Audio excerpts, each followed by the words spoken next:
क्योंकि इस स्थानीय नीति नियोजन नीति नहीं बन पाई, इसके कारण लगातार झारखंड में अवैध खनन हो रहा है। कोई भी कहीं भी चले जाइए, सभी जिला में जितने भी खनन पदाधिकारी हैं उनको जिम्मेवारी मिला गया है कि से उसको खनन को, अवैध खनन को रोका जाए। यहाँ बालू का खनन हो रहा है, कोयला का खनन हो रहा है, अवरक का खनन हो रहा है, यहाँ पर लोहा का खनन हो रहा है।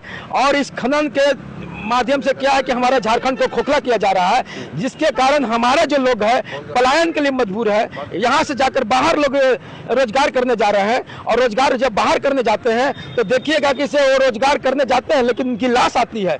अभी हम लोक भवन में हैं और मैं आपको बता दूं कि हमारे साथ रवि पीटर जी हैं और आए हैं जो राज्यपाल महोदय है उनसे मिलने के लिए, और अपनी इनका जो मांगे हैं, आखिर क्या क्या मांगे हैं इनसे जानते हैं। क्या क्या मांगे आपकी?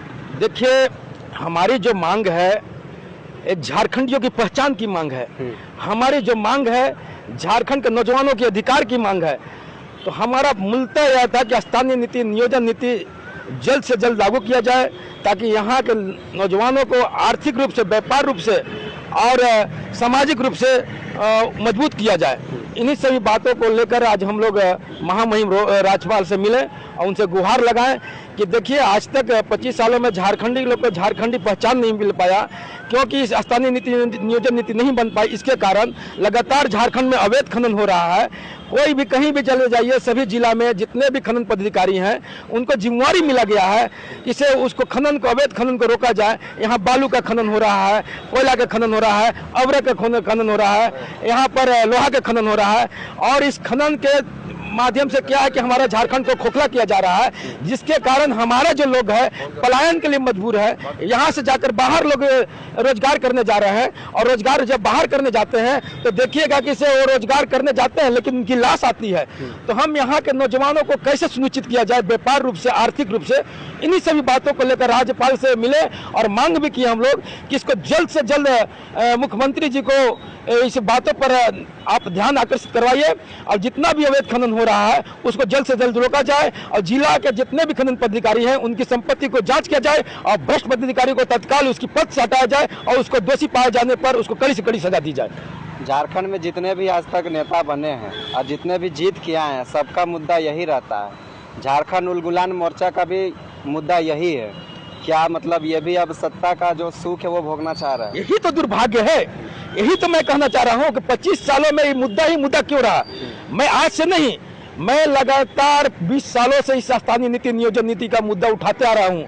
और ये दुर्भाग्य है कि जब लोग जीत के जाते हैं इन सभी मुद्दाओं पर गौर नहीं करते हैं। आज उसी के कारण है कि हमारे यहाँ बाहरी लोग का प्रकोप है, चाहे राजनीतिक रूप से देखिएगा, चाहे वो आर्थिक रूप से है, चाहे व्यापारी रूप से है। लगातार इन मुद्दाएं अगर सोल्व नहीं हुई, उसके कारण आज हमारे यहाँ देखिएगा कि से बाहरी लोग इतने प्रकोप हो गए हैं कि आप शिक्षण संस्थानों में चले जाइए, अगर जाइएगा खनन में चले जाइए, नौकरी पेशा में चले जाइए, तो बाहरी लोग हमको लूट कर और यहाँ के लोग बाहर नौकरी के पलायन होने के मजबूर हो रहे हैं। इस अनुसार से आप नियोजन नीति का बात कर रहे हैं, यहाँ पे कैसे होगा? एक बहुत बड़ा, किस तरह से एकदम संभव है। हम झारखंडी है, झारखंडी की पहचान के लिए हमको कहीं मोहताज होना होगा। हमारा अंतिम सर्वे सेटलमेंट हुआ है, उस आधार से भाषा संस्कृति है हमारे यहाँ। तो अब क्या बोलते हैं कि स्थानीय स्तर से चुनाव भी हुआ है, मुखिया का हुआ है, ग्राम पंचायत का हुआ, ग्राम प्रधान भी हो गया है। तो उन सभी मुद्दाओं को लेकर यदि अगर बात को किया जाए तो हमको लगता है कि स्थानीय नीति नियोजन नीति झारखंडियों की झारखंडी पहचान के लिए एक कोई बड़ी मुद्दा नहीं है। लोग बड़ी मुद्दा इसको बना दिए हैं, क्योंकि कमीशन के चक्कर में राजनीति का अपने आर्थिक लाभ के लिए इस मुद्दा को मुद्दा ही बना कर रखे। ये बड़ी कोई मुद्दा नहीं है। अच्छा, स्थानीय नीति अगर बनता है, नियोजन नीति बनता है, तो यहाँ का जो स्थानीय लोग, उसका क्या फायदा होने वाला है? यहाँ स्थानीय और नियोजन नीति बनता है तो यहाँ के छात्र, युवा, किसान, मजदूर और महिलाओं, तमाम सभी को आर्थिक, सामाजिक, राजनीतिक और शैक्षणिक संस्थानों में हमारा प्रभाव होगा, हमारे विकास होगी, हमारा सामाजिक राजनीतिक विकास होगी, बौद्धिक विकास होगी, हमारी झारखंडी पहचान मिलेगी। और इससे क्या है कि से जो भी बाहरी लोग जो आते हैं, हमारे राज्य के बाहर लोग आते हैं, खनन के जैसे हो गया, नौकरी पेशा में हो गया, तो हमको नौकरी पेशा में अत्यधिक हमको जगह मिलेगा और ठेकेदारी में जगह मिलेगा। तो हम कह सकते हैं कि यहाँ के नौजवानों को, किसानों को आर्थिक, सामाजिक और राजनीतिक रूप से मजबूती प्रदान होगी। एक और इसमें जोड़ना चाहेंगे कि हमारे जितने भी झारखंड के युवा हैं, लगभग लोग सब बाहर कमाने जाते हैं। और हमें फ़ायदा इस टाइप का होगा कि अगर नियोजन नीति ऐसा नीति होगी तो हमें बाहरी लोग से भी छुटकारा होगा, क्योंकि बाहरी लोग यहाँ हावी है। जितने बाहरी लोग हैं, देखिए आप खनन का जितना देख लीजिए, दारू माफिया देख लीजिए, किसी भी क्षेत्र में घुस जाइएगा आपको बाहरी ही मिलेंगे। यहाँ का लोकल नहीं है। हम लोग मतलब गरीब गुरबा, हम लोग बाहर ही अभी तो भटक ही रहे हैं, और जितने नौजवान देख रहे हैं सब भटकते ही रह रहे हैं, किसी को नहीं मिल रहा है। मतलब आप लोग का कहना है कि स्थानीय नीति अगर लागू होता है तो यहाँ का जो स्थानीय लोग, उन लोगों को ज़्यादा यहाँ पे तवज्जो मिलेगा, हर एक चीज़ में वो आगे आएंगे। आप लोग मिले, क्या आश्वासन मिला? महामहिम राज्यपाल से हम लोग अनुरोध लगाए कि देखिए अब अंतिम हम लोग का गुहार लगाने के एक अंतिम आप ही हैं और इसको तत्काल इसमें निराकरण किया जाए। उन्होंने बोले तत्काल इस मुद्दा को मैं मुख्यमंत्री जी को भेजूंगा कि 25 सालों में झारखंडियों को झारखंडी पहचान नहीं मिला, स्थानीय नीति नियोजन नीति नहीं मिला, तो यहाँ के युवाओं को रोजगार और व्यापार और आर्थिक रूप से कैसे मजबूत हो सका। उन्हें बहुत चिंता व्यक्त की और चिंता व्यक्त करते हुए इस मुद्दा को गंभीरता से लेते हुए मुख्यमंत्री जी को बोला कि मैं उनको ध्यान आकर्षित रहूँगा, उनको आदेश दूंगा कि जल्दी निराकरण किया जाए। यही मूल है। अगर ये चीज़ यहाँ से नहीं होता है तो अगला कदम आपका क्या होगा? रवि फीडर का अगला कदम क्या होगा? देखिए, मैं 20 सालों से इस मुद्दा के लिए सड़क से लेकर और तमाम संवैधानिक अधिकारों से लड़ता हूँ। इस मुद्दा को यदि नहीं निराकरण हुआ तो काशी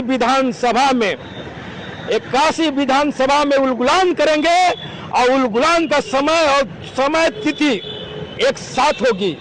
मान लिया जाए कि अगर रांची में यदि उलगुलान करता हूँ तो ये उलगुलान काशी विधानसभा में एक समय और एक दिन ही होगा। आप खनन को रोकने की बात कर रहे थे, अवैध खनन को कैसे रोक पाएंगे? क्या संभव है? अभी आप कुछ टाइम पहले गए तो उसमें आपका ऊपर केस भी FIR हुआ था जिसमें आप बेल लेके आए हैं, तो कैसे आप रोक पाएंगे? देखिए, अवैध खनन रोकने के लिए यहाँ पर खनन पदाधिकारी को लगाया गया है। यहाँ DC साहब है, उन लोग को सरकारी अनुसार उन लोग को अधिकार दिया गया है और इसलिए अधिकार दिया गया है कि आप इसको अवैध खनन को रोकिए और इसलिए आपको वेतन मिलता है। यदि खनन पदाधिकारी, जिला खनन पदाधिकारी और DC यदि नहीं रोकते हैं तो उनको हम लोग संपत्ति का जांच करवाएंगे, उलगुलान करेंगे, लोगों को जागरूक करेंगे, स्थानीय लोगों को कि आपका देखिए आपका घर के बगल में बालू का उठाव हो रहा है, कोयला का उठाव हो रहा है, अभ्रक उठाव हो रहा है, सोना चांदी, यहाँ पर लोहा का हो रहा है। तो स्थानीय लोगों को जागरूक करेंगे, स्थानीय लोगों में जन जागरूक अभियान के तहत खनन को रोकने का प्रयास करेंगे। चलिए, समय देने के लिए बहुत बहुत धन्यवाद। धन्यवाद।